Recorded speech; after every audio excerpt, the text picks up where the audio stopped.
So, when a yogi uses bhasma or vibhuti, vibhuti means… the word vibhuti means one who has attained a certain capability is a vibhuti. So, ash is being referred to as that which has attained a certain capability. Ash is made in different ways. A yogi always uses ash from a cremation ground. So, all the stories that you hear about how Adi Yogi always resided in the cremation ground is because…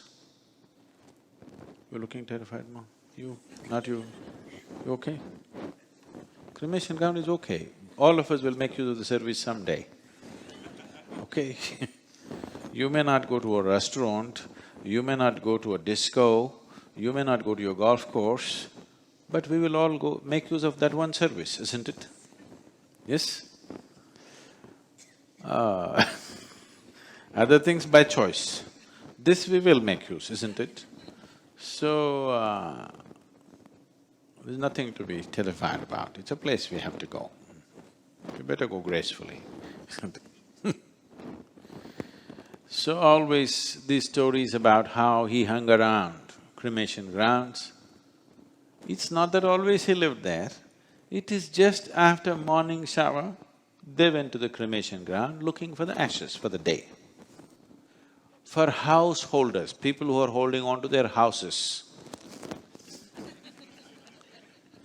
for householders, we made other kind of ash. We made it from… the next best thing that we did was cow dung. We burnt it and made ash. This is also good, it does certain things. It opens up your receptivity in a certain way. So we said, don't apply it all over your body, just in certain points. If that is also difficult, then we did rice bran, otherwise we did sesame seed ash. Like this we produce more and more benign things.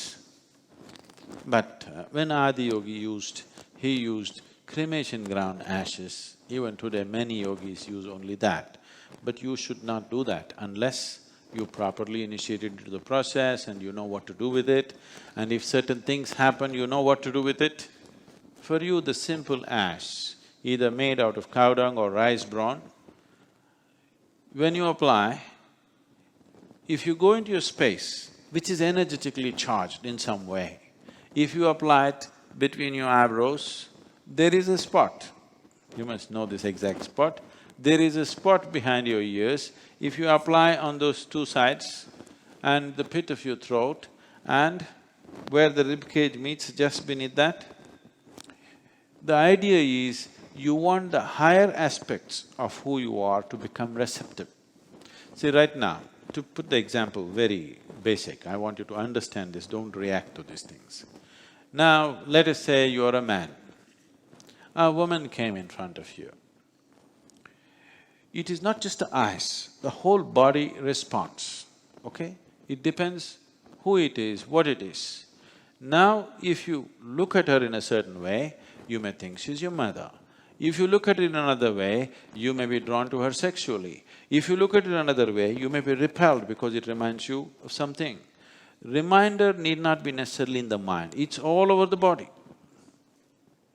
So now, you walking on the street, you don't want to get entangled in all these things. If you see anything, you want to receive this in the highest possible way. So you apply vibhuti to make those spots more sensitive, so that your receptivity is in the higher dimension of life, not on the lower dimension of life. When I say lower, I am not talking in terms of hierarchy, high and low. I am talking geographically lower in your body, okay? It is not a question of morality, it is not a question of right and wrong, it is a question of entanglement. If you receive from higher dimensions within you, there is no entanglement. If you receive the same thing from lower dimensions, the same thing will become entangling in process. So, because you want to be in a place where you're moving towards your liberation, not towards your entanglement, you make the higher aspects of your body more receptive. Even all the women are, the Indian women are supposed to put a red spot to make them receptive here, not somewhere else. If some other part of the body receives, it responds in a different way. If it receives here, it responds in a different way. They must be using this red thing made out of turmeric. But now they are putting a plastic patch and making sure it is sealed. Really. You're supposed to apply, kumkum is made out of turmeric, do you know this? But now they're applying either chemical powder or many of them are sealing it with a plastic patch. It's a Band-Aid. Colored Band-Aid you can fix on your forehead. The idea is that receptivity happens in the highest center for you because how you receive something determines the nature of your life. What you receive is important too, but how you receive it is vital important. See, you could get poisoned with life in so many ways. You went somewhere, the way you responded to somebody or something could make or break your life, isn't it? Yes or no? Many times, the way you respond to a certain human being or a certain situation could either make your life or break your life. Some people make it, some people break it, isn't it? So, a little control over that just by making the higher aspects more receptive so that the lower aspects of your body are reactionary, they react. This is a response. It will give you a chance to respond to it sensibly rather than simply reacting. When you simply react, you get enslaved and entangled to many things. When you respond, you are living your life by choice.